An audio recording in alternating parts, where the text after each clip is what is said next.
E a empresa que está fazendo a operação detectou uma pane na inspeção de pré-voo antes do voo, imediatamente antes do voo. Eu falei, não vamos decolar, estamos com esse problema, não sei o quê. Caramba, cara. Maior confusão, me ligaram, não sei o que. Mas eles fizeram. Pô, graças a Deus que eles fizeram isso. Vocês estão bravos com eles ainda? Não, pô, mas a diretoria ficou esperando isso aqui. Eles morreram? Não, tá todo mundo bem? Tá, eles vão ver a família hoje à noite? Vão. Então os caras fizeram tudo certo, cara. Qual o problema? Não, porque não pode dar pane. Eu falei assim, cara, não é que não pode. É um equipamento mecânico. É complexo.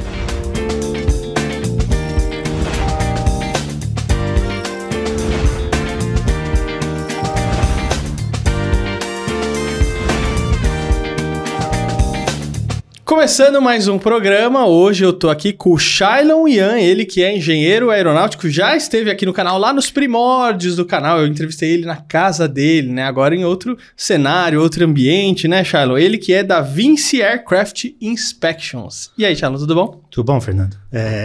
Cara, você falando é verdade, né, assim, já evoluiu um bocado, né, desde lá pra cá, né, o programa deu uma mudada, né, mas não, é muito mas bom em tudo, aqui. né, até na parte da comunicação, antes eu falando todo travado, todo não, agora você consegue até rir, né, cara, você não conseguia nem rir. Nem isso, mas sim, é bom ver que o programa evoluiu, né, bom ver que só tá crescendo o número de assinantes, e como sempre, cara, é um prazer estar aqui contigo, desde sempre sempre confiei muito também no teu trabalho.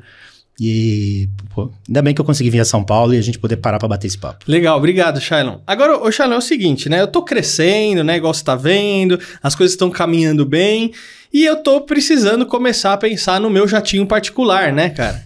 Então, o que eu preciso, né, para comprar ou adquirir o meu jatinho particular? Que eu acho que é um sonho de muita gente quando eles chegam num patamar alto aí, né? Então, Fernando, a primeira coisa você precisa criar juízo, né? Assim, e não pensar em comprar um jatinho. Eu te contar uma história engraçada, né? Assim, quando eu comecei a Vinci, em 2015, a Vinci era uma empresa de consultoria aeronáutica, ou seja, se voasse, eu estava prestando consultoria. É colibri, é passarinho, o cara quer ver o tamanho da gaiola. Vou, faço consultoria, não tem problema. E uma das coisas que eu tentei no começo foi exatamente isso, entrar no compra e venda de aeronaves. E um dos meus primeiros potenciais clientes era um senhor, dono de uma usina de cana-açúcar, e ele me chamou, mas ele, assim, já estava decidido a comprar o avião, entendeu? E a gente conversou por meia hora, 40 minutos, uma hora. Eu sei que no final ele se desconvenceu, ou seja, eu convenci o senhorzinho a não comprar um avião. Aí no final do bate-papo, já tomando café, ele virou para mim assim, Shailon, tudo bem, eu entendi, eu acho realmente que não preciso do avião agora, mas você acha que você está na profissão certa? E assim, você não vai vender muito avião com esse seu discurso. Eu falei assim, então, eu estou avaliando, entendeu? E muito provavelmente eu vou ter que mudar o foco, porque é difícil eu encontrar argumentos sólidos que justifiquem a compra de um jatinho, como o pessoal diz. E agora vamos separar um pouco isso. Então agora falando um pouco mais da realidade, vamos separar um pouco essas coisas, né? Então o avião, principalmente o avião de uso particular, ele tem duas grandes aplicações. A primeira é lazer e a segunda é o uso corporativo, que a gente chama de aviação de negócios, tá? Então, quando você vai comprar uma aeronave, um avião, um helicóptero, você tem que definir qual vai ser o uso dessa aeronave. Então eu vou usar para lazer, porque eu gosto de voar, eu tenho minha licença de piloto privado, e eu quero poder fazer uns voozinhos, ir para minha fazenda e voltar, eu mesmo que vou pilotar. Ou eu tenho um piloto amigo meu que eu vou contratar para fazer os voos para mim, mas vai ser de uso privado. Ou seja, não pretendo vender, não pretendo ganhar dinheiro com a utilização direta do avião, né? Eu vou usar o avião para o meu lazer, para ir com a minha família para casa de praia, para ir para minha família, para minha fazenda, para ir com meus amigos e minha família para Bahia. Então esse é um dos usos dessa aviação, tá? E aí você avalia, a partir do momento que você decidiu que é lazer, o que você vai avaliar a partir daí quanto custa comprar, qual tipo de aeronave que me atende, quanto custa manter. Uma regrinha de dedo que vocês podem ter é o seguinte, você vai gastar 10% do valor da aeronave em manutenção por ano. Então, se você não sabe quanto exatamente você vai gastar por manutenção por ano, porque ninguém conseguiu te dar essa informação, usa essa regrinha. Vai ser mais ou menos 10% do valor da aeronave que você vai gastar só em manutenção por ano. Em cima disso, você tem que colocar os custos de taxas aeroportuárias, ANAC, você tem que colocar o custo do piloto, normalmente, combustível, tá? Então, essa é a conta que você tem que fazer para você que vai usar para lazer. Aí a gente ainda tem uma segunda categoria, que ainda se enquadra nessa de aeronave privada, mas é de uso corporativo. A história é diferente daí. Então, você vai usar a aeronave para ganhar dinheiro, mas não com a venda de horas de voo de assentos na aeronave. Você vai usar a aeronave para ativar a tua empresa, os teus negócios. Então, para isso, nos Estados Unidos é super comum, que é um país grande como o Brasil, isso alavanca a aviação de lá de maneira... Então, eu tenho uma rede com 20 supermercados espalhados pelo estado de São Paulo. E eu quero estar presente, ou seja, eu quero visitar as minhas lojas com alguma frequência. Se você depender só da aviação comercial, sinceramente, você está ferrado. Você não vai conseguir horário, você não vai conseguir capilaridade. Então, a partir daí, começa a justificar você ter uma aeronave para uso na corporação. Para quê? Porque seus diretores estejam presentes nas unidades, ao olho do dono que engorda o gado, né? O maior exemplo disso hoje é o Luciano Hang. Ele tem lá uma pequena frota de aviões e helicópteros, e ele usa essa frota para a aviação corporativa dele. Então, os diretores deles visitam as lojas usando os jatos da empresa. Ele tem loja pelo Brasil inteiro, são quase 200 e poucas lojas, né? Ele mesmo usa para todo lado. Então, é importante, e no caso dele, claramente isso faz a diferença, porque ele é presente nas lojas. Outra coisa que usa muito, no caso de uma empresa principalmente de comércio internacional, você pode usar o avião para poder visitar os seus fornecedores, né? Então, quando você cresce ainda mais, você passa a ter fornecedores na China, na Europa. De novo, depender da aviação comercial, mesmo que você voe de business, todos os problemas de conexão, aeroporto, correr o risco de perder a mala, tudo isso acaba pesando, né, a favor de você ter uma aeronave de uso corporativo. Então, de novo, é um outro perfil de aeronave. Aí sim são os jatinhos que você falou, que são os jatinhos executivos. Tem muito turbo-hélice também, principalmente no agronegócio. E a utilização dele é específica, né? Assim, então, não é que eu vou ganhar dinheiro com o avião, mas eu vou fazer a minha empresa ganhar mais dinheiro utilizando a aviação. E tem uma terceira aplicação, que eu vou ganhar dinheiro com o avião. Então, assim, eu além de ser louco o suficiente para comprar um avião, eu sou tão louco que eu acredito que eu vou conseguir ganhar dinheiro vendendo hora de voo ou passagem com o meu avião. Então, existiram alguns loucos desse tipo no Brasil na história, né? Então, o Rolim talvez seja o mais famoso. Ele começou com um táxi aéreo e depois virou a TAM. E a história é exatamente essa. Você vai comprar um avião que se adequa ao seu plano de negócio, ou seja, meu plano é fazer uma ligação. É o seguinte, aqui na minha cidade, a gente não tem aviação comercial e tem um bando de empresários aqui perdidos, eles não têm avião ainda, e eu vou montar um táxi aéreo e vou fazer o pacote com esse pessoal para poder levar esses caras para São Paulo ou para Goiânia, para o hub mais próximo.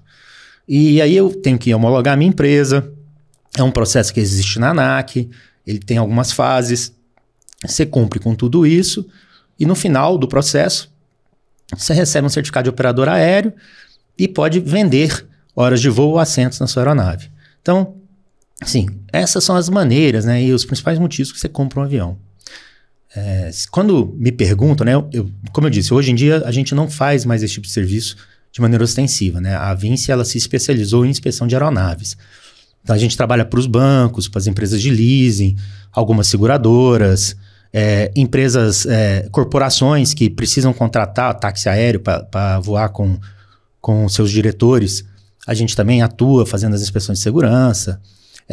Empresas de óleo e gás que também precisam da gente para fazer a inspeção das aeronaves, que elas utilizam para o transporte dos profissionais dela para as plataformas de petróleo. Então isso é o que a gente faz. Mas, por exemplo, acontece de alguns amigos meus me ligarem para exatamente discutir essa questão. Olha, eu estou pensando em comprar um avião. E aí a gente faz esse questionário juntos, entendeu? E em alguns casos o negócio vai para frente, mas aí a gente adequa, né, o tamanho da aeronave que ele quer. Então o cara estava pensando num avião de certo porte, e no final das contas a gente chega à conclusão que um Cirrus, que é um baita avião para uso particular e lazer, atende, tá? Muito mais barato para se manter, tem um paraquedas lá que garante, aumenta as chances de sobreviver em caso de uma pane mais séria. Sabia que tinha paraquedas, não? A pessoa pula? Não, o paraquedas segura o avião. Ah, entendi. É legal, quem quiser saber é só pesquisar, Cirrus 22 paraquedas. Tem vários vídeos. Teve um cara agora há pouco tempo nos Estados Unidos, acho que ele estava indo de uma ilha para outra ali, que teve a pane, tem uma foto dele muito legal, ele no mar assim, em cima do Cirrus com a esposa, esperando chegar o resgate. O avião cai, é estabilizado assim, paraquedas segura o avião, ele cai, um avião menor, né, são 4 passageiros, mas atende. aviação de lazer com tranquilidade. Principalmente para quem é piloto privado com poucas horas, que é exatamente esse cara que faz lazer, né? Então, no caso de algum problema, ele não tem a experiência para reagir rápido. Ele liga, dispara o paraquedas e pousa. Entendeu? Se eu fosse comprar um avião para mim um dia, para uso de lazer, o CIUS-22, com certeza eu tentaria, porque... primeiro, a regra que tem lá em casa é que se eu falar em comprar um avião, tem que me internar no hospício. Mas supondo que o pessoal falhe na tentativa de me internar no hospício, o avião, por exemplo, que eu compraria para lazer seria esse. Que eu posso pegar a minha esposa, pegar metade dos filhos, né? Eu tenho 4, e passear por algum canto, entendeu? Rapidinho. Então, vamos passar o final de semana num hotel bacana. Mas se é uma coisa assim esporádica, vale a pena? Então, por isso que eu tô falando, você tem que fazer a conta. Você tem que fazer a conta. Entendeu? É uma questão de número, cara. Então, assim, por que valeria a pena? Suponha que eu tenha grana suficiente. Suponha que a Vinci bombou. Então, vendi ela para um fundo de investimento, tô com grana, tá? O que eu vou querer fazer? Eu vou querer, nos feriados, ir passear com a minha esposa. Os filhos vão estar estudando fora. Se Deus quiser, não vou ter mais essa molecada lá em casa. Eu quero pegar a minha esposa e quero passear. Cara, viagem de mais de 2 horas de carro, para algumas pessoas, é muito ruim. Entendeu? No nosso caso, é muito ruim. Existem alguns problemas que não dá para ficar mais de 2 horas num carro. Sem contar que na estrada, você está exposto a mais risco do que voando. E aí vou fazer essa análise. Não, eu quero poder ir para Paraty, quero poder ir para o interior de São Paulo, para um resort qualquer, quero poder... o CIRRUS atende bem. Se eu fizer a conta na ponta do lápis, vai ser mais caro? Vai ser mais caro. Mas ele vai me trazer outros benefícios que eu não tenho sem o avião. Entendeu? Aí, outra possibilidade é assim, de novo, a Vinci foi vendida, bombou, estamos milionário, eu continuo na Vinci, o que vai ser improvável, mas suponho que eu continue lá, e agora eu tenho que visitar os escritórios da empresa ao redor do mundo. Então, hoje a gente já tem escritório na Austrália, em Abu Dhabi, no México e nos Estados Unidos, nas 2 costas. Eu visito de aviação comercial, entendeu? Mas suponha que vendemos, bombou. Eu tô com um monte de escritório na Europa, tem nesses caras todos no mundo, entendeu? Talvez já valha a pena não comprar um avião, mas fazer o voo fretado, porque eu vou ganhar muito de tempo. Então eu vou atrás de um táxi aéreo, contrato um jatinho, eu vou fazer os voos. Tem uma regra, né? Normalmente o pessoal diz assim, se você voa até 40 horas no mês, você não deve comprar uma aeronave. Você deve fretar. Se você voa entre 40 e 60, você tem que procurar um fractional, que é você compra uma parcela de uma aeronave que vai te garantir algumas horas e tem umas regras. E existem várias empresas boas de fraction no Brasil. Não, cara, eu vou mais de 60. Ou seja, eu vou pra caramba, eu vou quase todo dia, eu tenho que visitar minhas lojas quase todo dia, não sei o quê. Cara, daí é importante você ter uma aeronave, entendeu? Ter aeronave vai alavancar os teus negócios, entendeu? Porque você vai estar muito mais presente. Então, essas são as regrinhas de dedo que a gente usa para poder avaliar. Então, a primeira coisa que eu faço é, quantas horas a gente vai voar? Então, agora mesmo eu estou fazendo essa situação com uma empresa aqui de São Paulo. Então, a gente está fazendo um estudo. Quantas horas vocês vão voar? Não, nós vamos voar em torno de 50 horas por mês. Talvez 60. Tá bom. Qual o perfil da operação? Cara, o perfil da operação é de São Paulo para o interior do Brasil, para fazendas, cidades pequenas, então não tem comercial. Cara, também não vai ter fraction que te atenda, porque vai ficar caro, porque tem que pagar o retorno e por aí vai. Tá, então a gente tem que partir para comprar uma aeronave. Você está bem no limiar ali entre comprar uma aeronave e usar um fraction. Então vamos buscar uma aeronave. Mas qual aeronave vamos buscar? Então nós vamos ter que buscar uma aeronave que tenha o menor custo possível somado. Por quê? Para que essa diferença que você tinha para o fractional deixe de existir. Porque o fractional normalmente é uma aeronave maior, né? Então você compra uma aeronave menor que te atende e aí seu custo tá dentro do que seria um fractional, às vezes até dentro do que seria um fretamento. Fechou a conta? Fechou. Beleza. Então agora vamos partir para essa categoria de aeronave, vamos encontrar no mercado, vamos comprar tudo mais. De novo, não é um trabalho que a Vinci faz com frequência. Nessa empresa em particular, um amigo meu, que é um dos diretores lá, e foi assim que eles chegaram até nós, e aí a gente faz o trabalho. E o trabalho é esse, assim, é técnico mesmo, entendeu? No final, pode ser frustrante, porque no final o cara pode chegar, tudo bem que você me disse que o jatinho, que o Gulfstream é o que me atende, não sei o quê, mas eu gostei da cor, do assento, do Learjet, então eu vou comprar o Learjet. Tá bom, entendeu? Faz toda uma conta, um processo aí de um mês e meio, fazendo conta. E o cara vai mais pro emocional. Isso. Aí na hora de decidir mesmo a compra, eu gostei tanto do tom do amadeirado daquela mesa. Eu sei que é mais caro, eu sei que não vai me atender direito, mas eu vou comprar. Tá bom. O dinheiro é dele, entendeu? Mas é isso, na prática é isso. Por isso que até que eu não tenho tanta paciência. Você me conhece há vários anos. Você me imagina a minha cara, né? Eu viro pro cara e falo assim, bicho, então tá bom, quer dizer, você gosta de jogar dinheiro fora, né? Você me contratou pra nada, porque a decisão era pelo acordo, você não precisava de mim, e agora... Podia perguntar pra alguém próximo seu. Não, né? Vê um monte de avião com os assentos bonitinhos, escolhe um, pô, né? Não, mas enfim, agora eu tô ficando mais velho, eu acho que eu já consigo não falar. No passado eu falava. No passado eu virava pro cara e falava assim, pô, pra que você me contratou então? Quer dizer, não precisa disso. Ô, Charles, eu quero continuar falando sobre isso, mas antes quero chamar o Fábio Davidovich com a coluna dele aqui no programa. Vai aí, Fábio. Eu conversei com você sobre essa grandeza que é Israel em termos de startup, em termos de hub de inovação. Agora, tem uma curiosidade que talvez você não saiba. Você sabe como o israelense começa a fazer negócio, começa a fazer uma startup? Eu chamo de jeito israelense de fazer negócios. Então aqui quando a gente vai para esses hubs de inovação, é tudo colorido, mesa de ping-pong, tem uma infra incrível para motivar a galera a pensar diferente, pensar em inovação, só que lá é um pouco diferente, é muito mais direto. O cara tem uma ideia, ele começa a desenvolver a ideia, ele tem um computador, tem a escrivaninha dele e começa a desenvolver o projeto. Desenvolveu a ideia, vai para o MVP, faz o teste com meia dúzia de pessoas. Ele não vai contratar um instituto de pesquisa ou não vai fazer pesquisas grandiosas. Ele faz tudo muito pequeno, mas pensando lá na frente, pensando grande. Esse é o jeito da turma fazer negócio e, pelo jeito, tem funcionado. Outro aspecto muito legal é que, como Israel é um país pequeno, com público consumidor também pequeno, eles já nascem pensando em como exportar. Aqui no Brasil, a gente é um país aí muito grande, com várias possibilidades de venda de produtos e serviços, a gente pensa primeiro interno, depois externo. Lá ele já pensa como trabalhar exportando para o mundo inteiro. Outro aspecto super interessante aí da dinâmica israelense. Muito bom, Fábio, obrigado. Ô, Xaló, agora é o seguinte, esses jatinhos, eles não são mais perigosos do que a aviação comercial em si? Aquele que a gente vai lá, paga o ticket e tal, voa, para no portão de embarque. Porque, por exemplo, os acidentes às vezes mais polêmicos que a gente vê são de jatinho particular, né? A gente pode lembrar dos mais famosos, sei lá, Mamonas Assassinas, ou o mais recente da menina lá do... Marília Mendonça, isso, a Anne tá me lembrando aqui.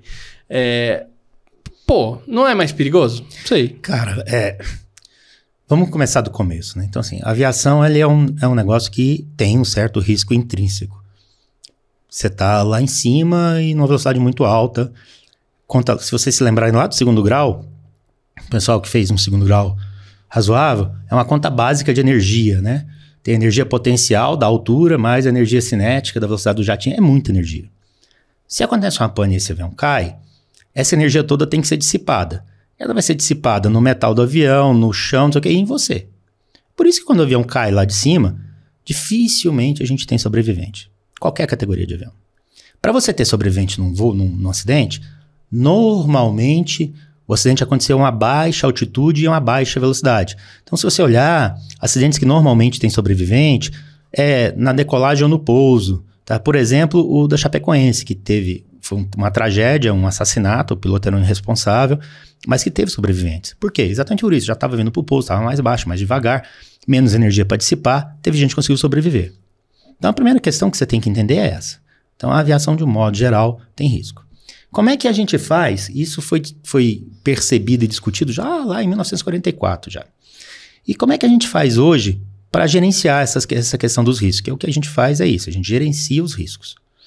A primeira coisa é que existe toda uma lei, uma regulamentação internacional, que o Brasil é signatário, o Brasil faz parte do acordo, e o Brasil segue muito bem essa regra, porque ele tem a Embraer também. Então o Brasil ele não pode perder o status de um país de categoria, vamos dizer assim, de categoria A em aviação civil, porque isso dificultaria muito a venda das aeronaves da Embraer. Então, por conta disso, a nossa autoridade aeronáutica também é atualizada e segue os regulamentos lá da ICAO. Na verdade, a ICAO não regulamenta, né? Ela... Oh, meu Deus, fugiu a palavra. Da diretriz? Não, cara. São os anexos da ICAO que são... não são sugestões. São normas sugeridas para que as autoridades... É tipo uma ABNT? Tipo uma ABNT, só que da ICAO. E aí cada país que é signatário da ICAO tem que se adequar a essas regras, a essas normas que estão nos anexos, tá? Uhum. E o Brasil segue muito bem isso. E aí você tem que começar a entender essas regras. Então, a primeira coisa que você tem que entender é o seguinte. A regulamentação aeronáutica, de um modo geral, ela se adapta ao porte da aeronave. Aeronaves menores têm menos restrição de projeto, menos restrição operacional. Sendo cruel, mas verdadeiro, por que que é assim? Porque morre menos gente se acontecer um acidente. Tá? Então você não precisa exigir tanto para construção, nem exigir tanto para operação, até porque quem voa essa aeronave normalmente é o próprio dono, ele é o piloto, ele tem conhecimento técnico e tudo mais. Depois você vem para uma segunda... E à medida que o peso, ou seja, a capacidade de carga dessa aeronave vai subindo, vai se mudando os degraus de exigências de certificação. Então, as exigências para certificar um avião para transporte comercial de passageiros são as maiores possíveis. Abaixo dela, vem os jatos executivos de maior porte. Abaixo dela, vem as aeronaves privadas comuns. Então, começa daí. Então, a aeronave, ela é certificada, as regras de certificação variam, não varia muito, mas varia, principalmente entre, vamos dizer assim, os jatos executivos de maior porte e os aviões comerciais não varia tanto, mas varia, tá? E isso já implica em um nível, um risco maior, na medida em que você tem menos exigências de certificação. Depois a gente olha a operação, porque um avião pode sair com o maior nível de compliance, segurança e qualidade do mundo, né? Se entregar na mão de um pessoal irresponsável na operação e na manutenção, ele vai cair, questão de tempo. Então daí você passa a observar as regras de operação, que também são ditadas, a ICAO também, ela dá, através dos anexos, as diretrizes e os países adaptam. Aqui no Brasil a gente tem isso muito bem estruturado. E aí vai dizer exatamente, você separa como. Não é nem tanto pelo porte da aeronave, embora o porte da aeronave também represente isso, mas a operação da aeronave em si, ou seja, é uma aeronave para lazer? Regras A. É uma aeronave para uso em táxi aéreo? É regra A mais esse tanto aqui do B. É uma aeronave para uso comercial? A. Então é A mais B mais C, entende? Então você começa a exigir mais. Então, quando você soma tudo isso, você acaba tendo um índice de acidente muito mais baixo na aviação comercial do que nas outras aviações. Ou seja, nas outras aviações, o pessoal é mais... Qual que é a palavra que eu estou procurando aqui? O pessoal é mais relapso com relação às normas? Não, o que acontece é que é o seguinte, você tem que cumprir com menos exigências e normas. E a fiscalização da autoridade também, e eu gosto que seja assim, porque eu quero que os fiscais da ANAC sejam concentrados em fiscalizar as empresas de linhas aéreas, né, que é onde a maioria da população voa.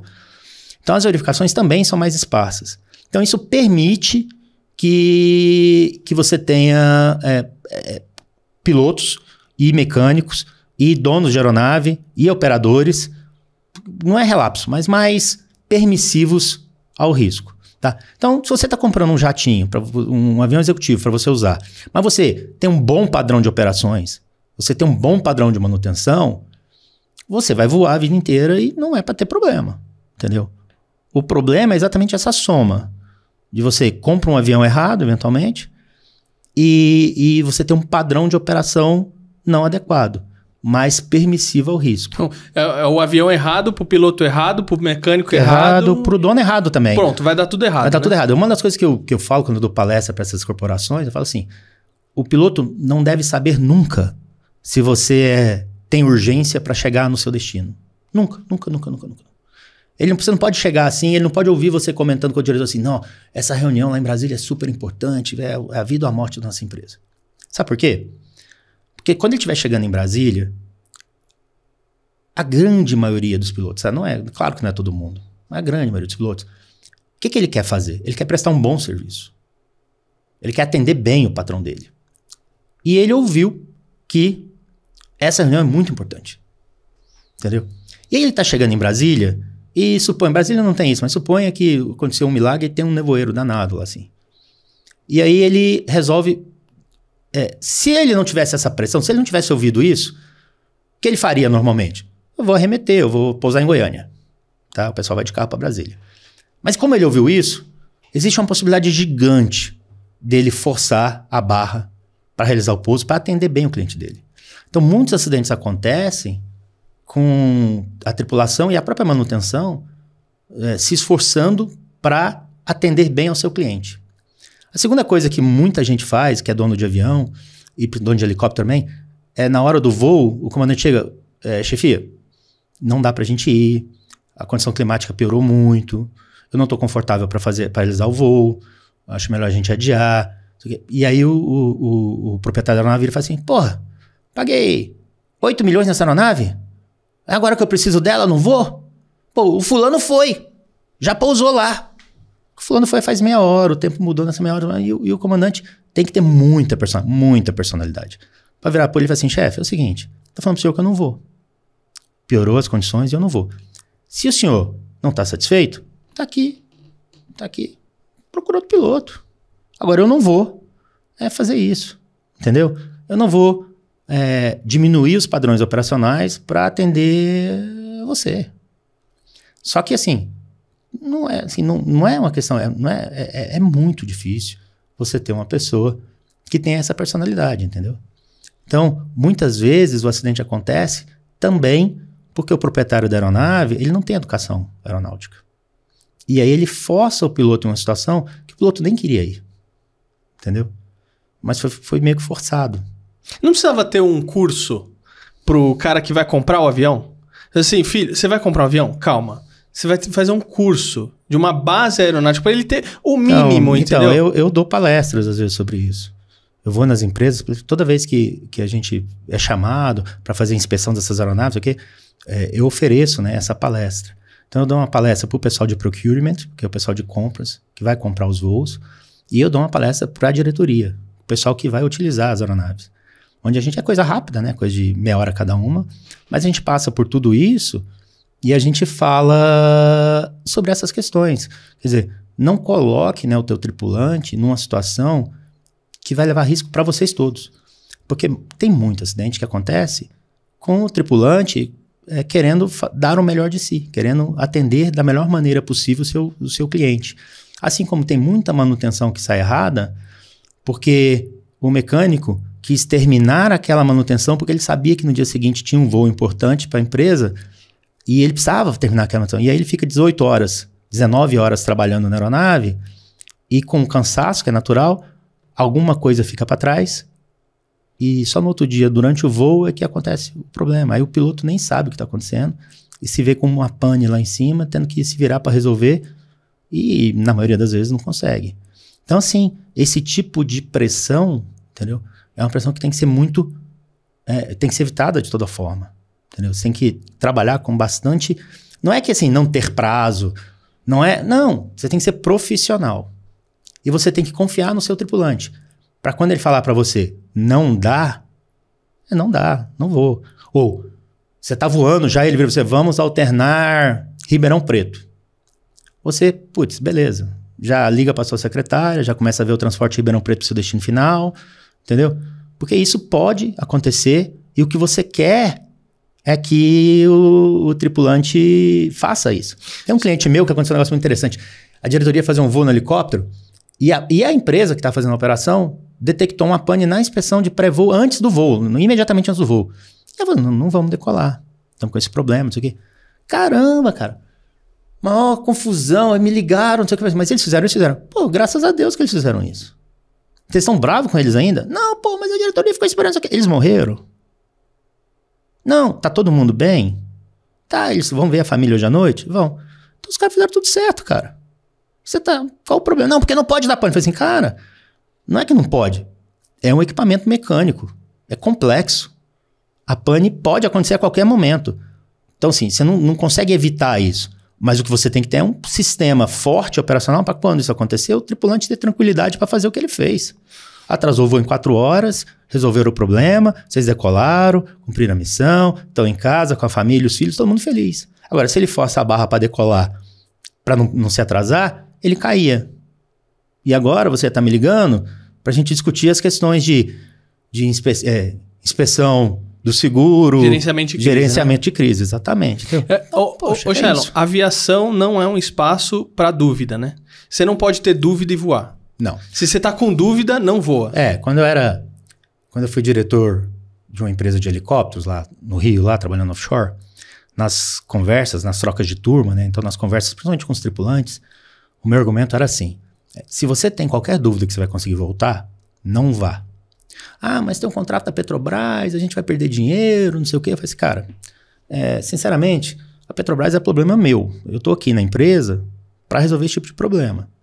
E eu prefiro 10 mil vezes ter que discutir com a Petrobras do que ter que falar com a tua esposa depois que o helicóptero caiu no mar. Então, vocês fiquem muito tranquilos. Sim, eu não vou nem perguntar por quê. Vocês vão escrever lá, vão fazer o formulário lá que tem que fazer, porque eu tenho que apresentar para a Petrobras e só. Entendeu? Não vai ter inquérito, não vai ter... Não. Cara, você tá com diarreia. Acontece. É um voo de 3 horas. Eu não vou conseguir ir, vai me dar vontade no meio do voo. Então, você avisa antes que a gente troca, você na escala, tudo mais, mas suponha que aconteceu agora. Foi assim, você tomou café da manhã e deu o revertério agora, e seu voo é daqui a 15 minutos. Cara, não vai. Avisa, a gente vai tomar as medidas que tem que tomar, vai atrasar o voo, vamos arrumar o tripulante, ele vai voar, se não tiver o tripulante, paciência, entendeu? Você não vai. Não é pra você ir assim. Entende? Então era essa tranquilidade que a gente tinha lá. E foi muito reconhecido. Todo mundo até hoje. Tem um grupo, inclusive, no Facebook dos ex-funcionários dessa empresa. E todo mundo é unânime em dizer que foi uma das melhores épocas nossa na aviação. Porque a gente criou um ambiente muito legal, de muita confiança. E a aviação é isso, cara. Tem que ter muito profissionalismo e muita confiança. Muita confiança. Você não pode, não é a mesma coisa do que qualquer outro negócio, entendeu? Você tem indicador de performance, você tem indicador de desempenho, tem muita cobrança de prazo, as margens são apertadíssimas, assim, apertadíssimas. Qualquer variaçãozinha mínima nos seus padrões de operação, você vai entrar no prejuízo. Mas você tem que ser muito profissional, entendeu? Muito profissional. E ter muita confiança na sua equipe. Senão, não vai para frente. Um exemplo, o Rolim mesmo dizia muito isso, né? Os 10 mandamentos do Rolim e tudo mais. Então, ele era um cara que tinha essa visão. E, na verdade, essa, para mim, ainda é a melhor maneira de se administrar qualquer coisa na aviação. Entendeu? Se você tem um avião que é seu, você deve fazer assim. Se você contrata um táxi aéreo, você deve fazer assim. Se você vai montar uma empresa aérea, você já tem que montar com essa estrutura. Muito bom. Shailon, obrigado por você ter vindo aqui. Cara, você sabe que é um prazer sempre. Desculpa se a gente marcou e desmarcou algumas vezes essa conversa, mas você me conhece também, é bacana. Eu cheguei da África domingo, né? Eu estava no Senegal, em Gana, já são 40 países visitados, eu estou fazendo agora a conta. É legal, você tem que ter aquele mapinha que você vai raspando que você visitou, a gente, eu comprei aquele mapinha, mas não funcionou não. Na hora de raspar, não raspou. Mas tudo bem. Passa um branquinho ali, que pinta, então. Eu tô vendo com a minha filha pra ela pintar, ela é artista, né? Uhum. Ela vai pintar. E assim, desejo todo o sucesso do mundo pra você, cara. Que Deus continue abençoando você e guiando aí no caminho. Amém, obrigado. E vamos voltar um dia pra você falar de helicóptero só. Não, fechou. É só eu estar em São Paulo que eu apareço aqui. Legal, valeu. Valeu, gente. E viu? Aviação é tranquilidade, confiança e não tem espaço pra dúvida não. Deu revertério, tá com dúvida, melhor não voar e ficar sempre em segurança. Esse é o melhor caminho. Gostou? Deixe seu like, seu comentário e inscreva-se no canal. Eu vejo você no próximo episódio. Até a próxima. Tchau. Tchau, Shailon. Tchau, tchau.